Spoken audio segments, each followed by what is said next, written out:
Hi, everybody. Welcome to another edition of Packers Unscripted from Packers.com. I am Mike Spofford, joined, as always, by my trusted colleague, Wes Hodkowitz. We're coming to you here from our studios at Lambeau Field to discuss, Wes, unfortunately, a 34-26 Packers loss at Denver on Sunday.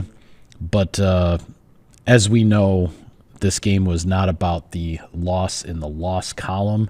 This is about the players that the Packers have lost to injury. Topping the list, of course, Micah Parsons, just an absolutely devastating injury for the Packers defense. You feel bad for Parsons, everything that he put into this, the season he was having, what he meant to the Packers defense, and the Packers are going to have to find a way without him. Yeah, the most difficult thing about the National Football League is the Packers have lost Micah Parsons to this ACL, this knee injury.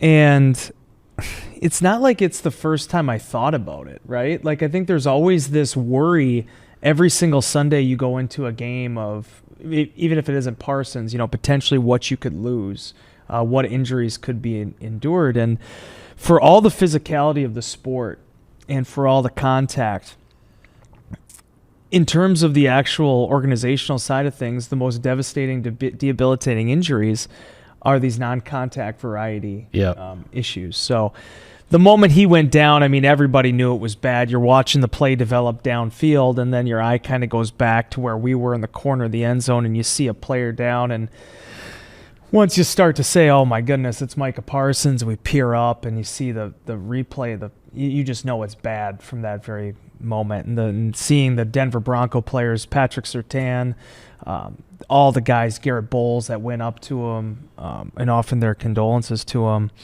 it just took the entire air out of the balloon. And not to say the Packers were obviously competing to win that game very competitively in the fourth quarter, but everything changed. The press box changed. The vibe in the stadium changed. Everybody understood that win or lose, the bigger situation here is the fact that Micah Parsons most likely, had a significant knee injury, and what that could mean for the rest of the season, not only for the Packers, but the National Football League. You're talking about one of your more remarkable stars, especially on the defensive side of the ball. The guy's fifth right now in fan voting, regardless of position. The number one fan-voted player on the defensive side of the ball, period, for the Pro Bowl. And now he's out. So a lot of time to look forward. Obviously, the Packers have a lot to play for beginning again this week, but you can't help but be stuck in the moment and kind of have to marinate a little bit on this, because what he did in those 13 games with Green Bay, it's one of the more impactful runs I think I've ever seen from a defensive player. Yeah, no question about it. He changed the complexion of Green Bay's defense entirely, the way he got after quarterbacks, the way he just disrupted things. He begins the game in Denver with a strip of the running back on a short yardage play, and the Packers get the turnover, get a field goal, get an early lead. There's so many things you can point to. The closing games in the fourth quarter with sacks and big plays. You go back to, the sack of Dak Prescott in Dallas, when all the pressure is on Micah Parsons to make something happen in Dallas because that was his former team, and all this stuff. Unfortunately, his injury wasn't the only one from this game. Christian Watson also left the game with a chest injury. Zach Tom, Evan Williams, they left the game with knee injuries.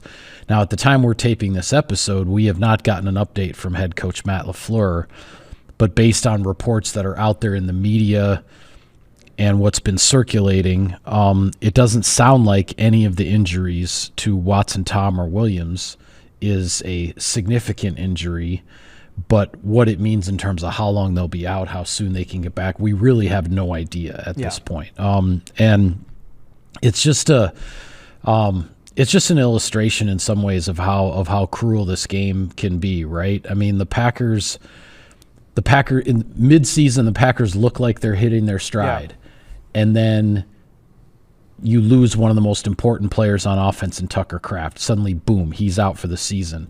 You have to go through this adjustment with the offense without him. There's some struggles. And then things start picking up again, right? But in the meantime, you lose Elton Jenkins, you lose Devontae Wyatt, and now with a 4-game winning streak on the line, and you're competing for playoff positioning and possible NFC North title and all that kind of stuff, and now you lose Micah Parsons, and I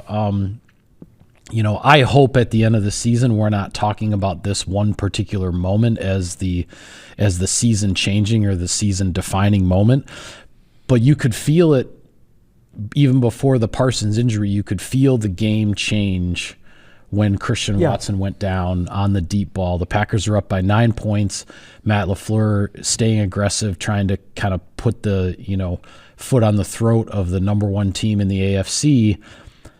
The ball is underthrown by maybe a yard on a 50-yard pass. The ball is 1 yard farther, there's probably a different result here. But Pat Surtain, the reigning Defensive Player of the Year, makes an incredible play for an interception, lands on Christian Watson, which injures Watson and takes him out of the game, and the game completely changes. And suddenly, the Broncos turn the turnover into points and start building on that, and the Packers are struggling to really get anything right on either side of the ball for a while there, and you walk out of Denver with a loss that now has the Packers once again looking up at the Chicago Bears in the NFC North. Yeah, and it was wild, man. Patrick Surtain, the fact that that's his first interception of the season. I mean, that isn't his game. He's a shutdown corner. He's a Darrell Revis sort of set up in terms of how he just shuts guys down, isn't necessarily always getting all the picks. Still crazy that was his first interception and a magnificent play he made on that ball.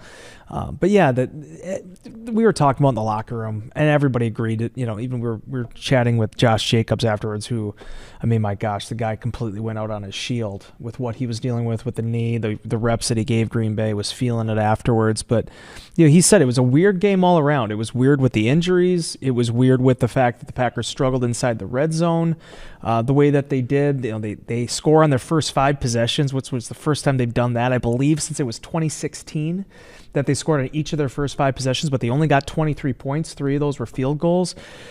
There was just something off about the whole night. And before we completely pivot over the game, I just want to say, I've had a long-standing opinion on this, and I'm sure the National Football League isn't thrilled with this side of it. But I think that this week in the NFL in general was another indication for why I think the conversation about regular season needs to shift back to 16 games more so than 18 games. Yeah, that's going to be something the league's going to push for here shortly. I think 17 was a bad idea. I think 18 is even worse. And it's not just because the Packers lost Micah Parsons and potentially superstar players. Patrick Mahomes also gets injured, right? But think about it also from the standpoint that Zach Ertz tore his ACL in a completely meaningless game for the Washington Commanders. There's going to be a lot of teams sitting on 2 to 5 wins that are going to be asked to play in meaningless football games, especially in an 18-game regular season. The injuries that could potentially happen with players it really gives me a lot of pause. In addition to the fact that the more regular season games you play, the more risk there is, the more times you roll that dice, the higher percentage chance you're not going to have your superstars for playoffs. When did Christian Watson get injured last year? The 17th game of the regular season, right? And then the Packers didn't get him back until late October. We don't know when Micah Parsons is going to be back. He's obviously, based on his social media posts, he's determined to be back in September for week 1. That would be an extremely accelerated timeline. That would be the superhuman Adrian Peterson recovery from ACL timeline. Which this guy could do. Right, which I don't put it past him. I'm just saying I think Adrian Peterson is the only one we've seen who could be on that type of timeline. But I'm totally with you. This game is brutal. I mean, what these players put themselves through. You mentioned Josh Jacobs, and I think we both agree that a tip of the hat to Jacobs for what he was able to give the Packers in this game. Touchdown reception. Yep. Touchdown rushing. At least I think he had a touchdown rushing in this game. Did he not? Yeah, okay. 14 yards. Yeah, 40 yards. 40-yard rushing touchdown, 14-yard reception for a touchdown. Yeah, I mean, hitting my fours mixed up. And this is a guy that, didn't practice 2 days last week, got into practice on a limited basis at the very end of the week, and then he's putting everything on the line for his ball club. And yet here we are, and there are still 3 regular season games left here that the Packers have to navigate and try to get themselves in position and all that. So anyway, I'll let you finish, but I am totally with you on this, because if the NFL is going to keep expanding the regular season, we're just going to see more and more players, and particularly marquee players, go down. It's going to happen. You're not going to be able to avoid it. And if you don't want to do it from the player safety aspect and you want to be selfish, you want those players in the playoffs. You want them available. You want to be able to put them on your marquees. Micah Parsons is not able to do that now. And again, I get it. We're talking about what was a Week 15 game.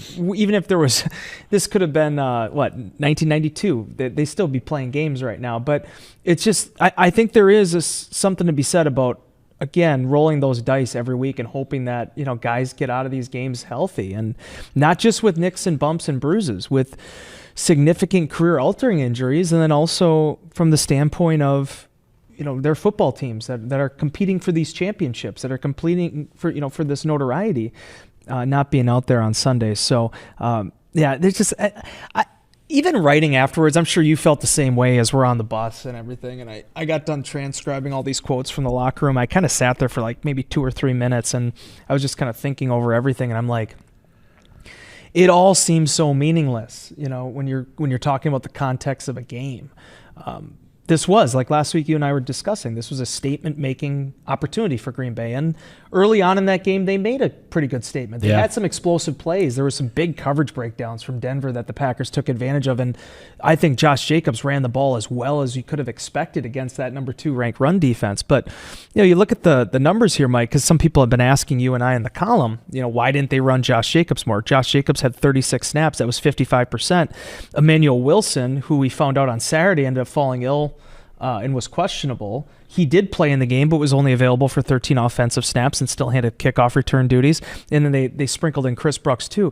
It's difficult to build a game plan heavily based on the run game when you don't know exactly who's going to be available. Oh, in addition to the fact that Marshawn Lloyd didn't practice on Friday, as he's dealing with these calf and hamstring issues. And there was the potential, we don't know, but there was the potential, if Marshawn Lloyd is healthy, he could have been activated and maybe been an option, for the Packers in this game. But then at the end of the week, suddenly you find out he's not an option. Yeah. So I know I'm kind of all over the place, but I mean, this is sort of where my mind was at after this game, trying to contextualize all this stuff. But the understanding is the Packers did lose a football game. They're 9-4-1, and now they're going to take on the Chicago Bears this week. But in that night, and even in the days after from leaving Mile High Stadium, I think the only thing that's probably comparable to it is when Rodgers broke his collarbone in Minnesota, 2017. Because the first one in 13 happened here against Chicago. I remember just that 17 one just being like, and the Packers announced during the game that Rodgers had broken the collarbone, and it just was like, this doesn't matter. So that's kind of where I've been on everything the last couple days. Yeah, and the Packers certainly, it's time to regroup. It's time to readjust. It's a short week. You've got another showdown for first place in the division coming up, and we'll talk more about that game, on our next episode later this week. But setting aside the injury part of it right now, what I would say what bothered me the most, 2 things that bothered me the most about this loss by the Packers. One is that we saw sort of this ugly return of the penalties that the Packers were plagued with early in the season. Seemed they had gone about a month or so without, a whole lot of issues with the flags. And now in this game in Denver, it was pre-snap penalties. It was personal fouls. It was, and you can say what you want about the officials and this and that, but the Packers seemingly had put their penalty problem in 2025 behind them, and now it kind of reared its ugly head again. So that's something that, with 3 games left in the regular season and a lot on the line here, the Packers need to square that around. And then the other thing is this game defensively, in some ways, not entirely, because Bo Nix played a fantastic game. This Denver Broncos team is for real. Especially when they're playing at home and they have that crowd behind them. But the game sort of felt like the Giants game on the road, where the Packers defense had opportunities to make plays to turn the game around, like Pat Surtain did with the play he made, and the Packers didn't make them. And it wasn't just one guy; it was multiple guys with the opportunity. Green Bay got the turnover early, as I mentioned, on the strip by Parsons, the recovery by Cooper. You get a field goal out of that, and you take the early lead. But whether it was a ball off of Xavier McKinney's hands or one off of Carrington Valentine's or a deflected ball that a couple of guys maybe had a chance to grab and then it didn't happen, you know how it is in this league, Wes. The margins in this league are so small. And yes, at the end of the game, it's an 8-point victory for the Broncos, and it looks somewhat significant in that regard. But these, one or two plays, when the Packers get their hands on the ball defensively, if they make it, does that rattle Bo Nix a little bit? Does that get him off his stride? You just never know. And when those opportunities get away, those are the things you regret, again, aside from all of the injury concerns the Packers now have. Yeah, a tremendous summation there, Mike, and it'll be difficult for me to top that point. But what I will say is the keys to victory that you and I outlined going into this, for the most part, a lot of them did come true. I thought the Packers won the third down battle when we talked about the first number one ranked third down offense versus the top-ranked third-round defense. Packers, when the game was in hand, when there was a situation where they're trying to win it and where it wasn't just trying to catch up, they did a really good job in that area. When you look at the running offense, the opportunities that Josh Jacobs did have, Packers moved the ball on the ground pretty well. Jordan Love completed 17 passes in the first half, threw for over 200 yards. I think it was 217 yards. Those were both career highs in the first half for him. But they didn't sustain it for one reason or another. They faltered in the red zone. When there was this conversation about the aggressiveness with deciding to go for another deep shot with Christian Watson. And it's neither here nor there. I'm not going to debate that. What I will say is, when you're talking about, putting the foot on the throat a little bit or whatnot, the time to do that is when you are in the red zone. The time to do that when you want to finish those drives and get those 6-7 points. Penalties hurt them. That's what I was going to say, is that's really where the penalties hurt the Packers the most, is those were occurring when they were in scoring territory, and then it left you in these positions where you weren't really in any kind of a great spot to go for it on fourth down to try to get a touchdown. It was like you're in a down and distance situation where it's like, you got to take the 3 points and keep playing. And it put them in a good spot, at 23-14 early in the third quarter. There's still most of the second half left to go. But at the end of the day, you certainly regret those chances for touchdowns that got away. Because even the unbelievable catch that Josh Jacobs had, that came after a holding penalty that was declined, I believe, on Rasheed Walker. Yeah, Sean Payton decided, instead of second, because the Packers had already had a penalty on that drive, so instead of putting the Packers in second and goal from the 25 with a holding penalty, he declined it to make it third and goal from the 15, and then the wheel route turns into a touchdown, and the Packers did get the big score. And, I can be a reporter man here for a second. Josh Jacobs told me afterwards that that's a play that they've had dialed up for a while, and he's been trying to convince and trying to telling Jordan Love and Matt LaFleur, let's call it. Trust me. And he makes a tremendous play. His only second career receiving touchdown, but my goodness, what a catch that was. Against a heck of a defender, too. Drake Greenlaw is no slouch out there and was actually in really, really good position, and Jacobs just made the play on a well-thrown ball. Yeah, and then Jacobs obviously breaks that 40-yard run. That was his longest touchdown run since a 63-yarder back during his time with the Raiders in 2023. It's his longest run for the Packers. They got some big-time performances in this game.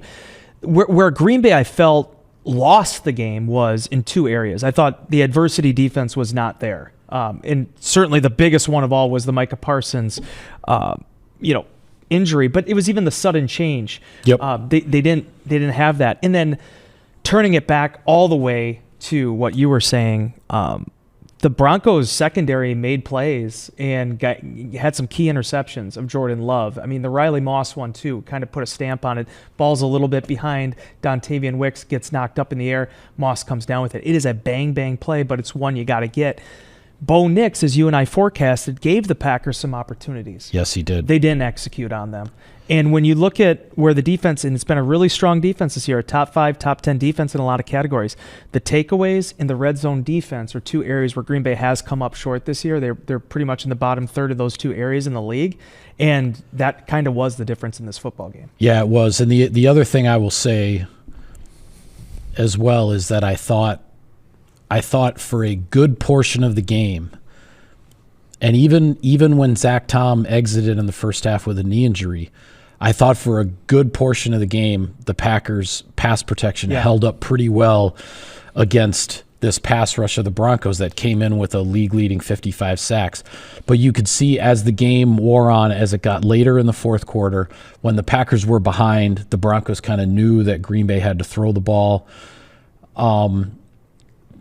Credit the Broncos pass rush, because for as frustrated as they might have been throughout a good portion of the game, they kept coming after Jordan Love, and eventually you could see the protection just didn't hold up late in the game. And when Jordan Love kind of got into the, gotta have it mode there on the last couple drives in the fourth quarter, he didn't have any kind of a clean pocket to sit in. He was constantly on the move, and the coverage downfield, obviously played into the pass rush and everything. And Denver's defense in the fourth quarter looked like, the defense that they've looked like for most of the season, and that's why Denver has won as many close games as they have. Yeah, and I thought Vance Joseph's plan was brilliant. I really liked. There were some great stunts they had too that Josh Jacobs and Chris Brooks picked up on that could have been potential sacks. I mean, they hit Jordan Love 15 times. Packers hit Bo Nix 3. Yeah, I mean that's a sizable 5x difference, right? So, I mean, for the Packers, okay, so if you could put the whole thing out of your mind with Micah Parsons, and I know that's a big if, but if you could put that all out of your mind, this was exactly the playoff game it was advertised as being. Yep. And I think the viewers obviously got their money's worth, and in the way it all went, and the drama and back and forth, and Packers getting up 23-14 and then losing that advantage, Denver outscoring them 20-3 down the stretch. This shows the Packers where the measuring stick is. It's not going to get easier this week against Chicago. Chicago did what they were supposed to do against the Bears, just completely walloped the Browns, which we'll talk about in a second. But now for Green Bay, the key is remembering, okay, we did lose to this Denver Broncos team by 8 points. We were up on them by 9 points, early in the third quarter. Right. We can play with this type of competition. The Packers have to keep that mindset. In addition to the fact, as Xavier McKinney talked about, as Rashawn Gary talked about in the locker room afterwards, Packers had Super Bowl aspirations before Micah Parsons was in the building. They're playing good football. They need to maintain those Super Bowl aspirations now. And if you want to make those 13 games you had Micah Parsons count, this is where you have to be able to cash in. You got 3 left. It's about making the playoffs. It's about winning the division. It's about getting the highest seed you possibly can and giving yourself the best chance in January. Yeah, and we'll take a look at that landscape in just a moment, but we do need to pay some bills, so let's hear a word from our sponsors. SiriusXM NFL Radio delivers hard-hitting analysis and up-to-the-minute NFL news that true football fanatics need 24/7, 365. At Cousin Subs, we have something for everyone, like our Wisconsin cheese curds, mac and cheese, golden fries, and creamy shakes, all paired with your favorite sub or sub in a bowl. Cousin Subs, 50-plus years of better. Pit Boss Grills, the official grill of Packers tailgating at Lambeau or at your house. Take your game day to the next level with a Pit Boss wood pellet grill. Pit Boss Grills available at Menards. Hey Packers fans, we always knew Lambeau Field was a wonder, but now it's official. Learn more about all the wonders of Wisconsin at travelwisconsin.com/wonders. Welcome back to Packers Unscripted. All right, Wes, the Packers are now back in that spot where they are a half game behind the Chicago Bears in the NFC North standings. The rematch is at Soldier Field on Saturday night.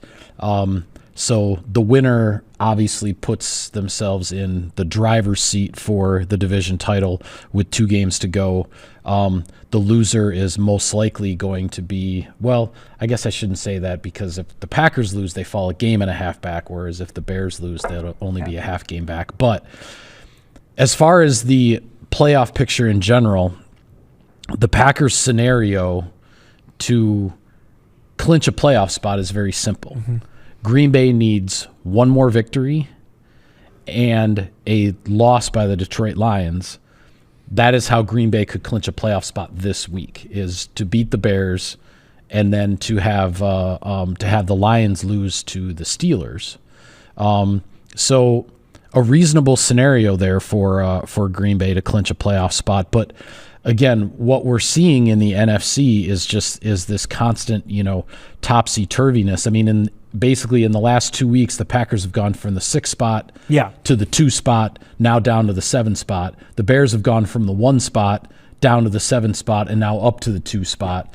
Oh, by the way, the NFC West, first place in the NFC West is going to be on the line this week because the Seahawks and the Rams are going to be playing each other, and the winner of that game is pretty much in the driver's seat to get the number 1 overall seed and get that first round bye in the NFC. 3 games to go, still a lot to be determined, but the Packers' scenario to at least assure themselves of getting into the postseason is pretty simple right now. Yeah, it is. And again, not to keep bringing up the thing about why I'm against the 18-game regular season. You basically got 6 teams in the NFC that are already out of the playoffs. Right. There's only 10 that are kind of really competing for a spot, and 2 of those are because of just the division being as tight as it is, right? When you look at, for different reasons, but you look at Tampa and Carolina both sitting at 7-7, and then obviously the NFC North and the competitiveness at the top of that. I think the West, regardless of who ends up winning that, you're probably going to see 3 of those teams in the postseason. I think, if I remember right, sure looks that way. Seattle and San Francisco, I think, can just clinch with wins this week. I believe. I think so. Yeah. And just look at the Bears, right? The Bears were the number 1 seed, then they were the 7 seed, now they're back to the 2 seed. This is what 1 loss to the Packers and 1 win over a downtrodden Cleveland Browns team does for you. So, and then you look at the Rams. We can go through all the games, but I mean, the Rams absolutely handed it to the Lions. Lions kept it close, but I mean, like, they're showing that when you're looking about a team to identify itself as the top seed, as the top contender from a conference, I think the Rams are checking all the boxes. And you and I were discussing this on the way home. Not that obviously the Packers wanted to win this game, but if they weren't going to win it, the answer to that question that you and I had last week about what the outcome you wanted the Rams game to be probably is what it worked out in Green Bay's favor. Yeah, with the Packers losing, it definitely helped the Packers that the Lions took another loss, because it puts the Lions closer to elimination in that wild card race, with the Packers currently sitting in second in the NFC North. Here's the crazy thing, though, because, and I wasn't following it this closely, but I was sort of informed about this yesterday. And I'm sure there were fans at home watching on TV and scoreboard watching and all that. There was basically a moment late on Sunday afternoon where the Packers were up by 9 in Denver, the Seahawks were down by 10, and the Rams were down by 10 to the Lions. It was, you sort of look at that, if you freeze that moment in time, it's sort of like, well, the number 1 seed for the Packers looks very much within reach here, right? If the, and then not only does the Packers game completely change, but then those other games also change, and the favorites end up winning at home. I mean, the Seahawks ended up winning without even scoring a touchdown. But that sets up the big NFC West showdown this week, and then of course there's another NFC North showdown with the winner between the Packers and Bears retaking first place, and we'll see what happens. The Packers have to, as I said before, it's regroup and readjust time and all that, and there's not a whole lot of time to do it. Right. On a short week with a Saturday night game on the road. I mean, here we are, it's already Tuesday, and you and I are jumping on a plane on Friday to go to Chicago, right? So it's all happening pretty fast. But yeah, the games for the Packers just have only gotten bigger and bigger. Ever since they started winning and putting themselves in this position. The games keep getting larger, and this game on Saturday night is certainly bigger than the one they just played. It was, and it's a partially, kind of laying in the bed that you made for yourself a little bit. I mean, and then the other aspect is there's a double-bladed sword, right? A double-edged sword a little bit with this. Last year, the Packers made the playoffs on the strength of sweeping the AFC. They went 5-0 against the AFC last year. They're 2-2 this year, and they haven't gotten a whole heck of a lot of help when the AFC's had those crossover games with the division, what they've had crossover games with the conference and the NFC in general. So this was another example of that. I mean, Cleveland went into Chicago, and people could say whatever they want about Shedeur Sanders in his pass rating in that game. It looked to me like that was the only guy that wanted to play out there for the Browns. I mean, Judkins had 20 rushing yards on 12 carries or something like that. I mean, like just that weather, those circumstances, Cleveland just looked like they wanted nothing to do with it. And that's certainly what can happen this time of year when the weather conditions are bad.